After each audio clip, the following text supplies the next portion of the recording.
বাবার কবরের পাশে শায়িত হলো পটুয়াখালীতে জুলাই অভ্যুত্থানে শহীদ জসিম হাওলাদারের মেয়ে লামিয়ার মরদেহ।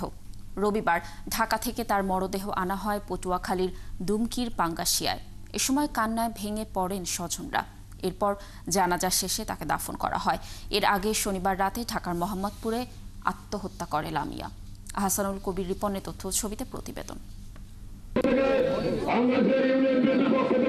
রবিবার ঢাকার সোহরাওয়ার্দী হাসপাতাল মর্গে ময়নাতদন্ত শেষে সড়কপথে পটুয়াখালীর দুমকি উপজেলার নিজ গ্রাম আলগিতে আনা হয় লামিয়ার মরদেহ।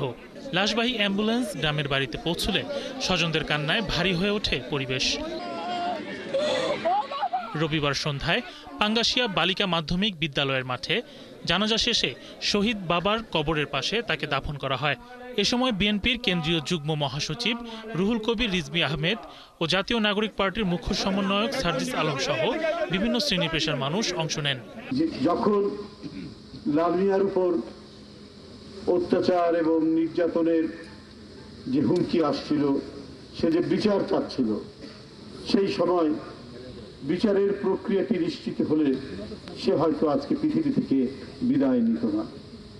তাদের মৃত্যুদণ্ড দেখতে চাই এবং এই মৃত্যুদণ্ড যদি প্রকাশ্যে আমাদের সামনে নাও দেওয়া হয়, তাহলে তাদের ওই মৃত্যুদণ্ড দেওয়ার যে চিত্র, সেই ছবি এবং ভিডিও পুরো পৃথিবীর সামনে আসা দরকার।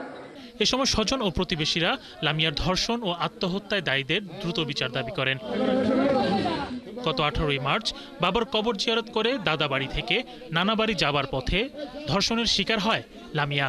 এই ঘটনায় দুজনকে আসামি করে মামলা হয় এবং পরে গ্রেপ্তারকৃত উভয়কেই জেল হাজতে পাঠানো হয়। শনিবার রাতে ঢাকার মোহাম্মদপুরের ভাড়া বাসায় আত্মহত্যা করে লামিয়া।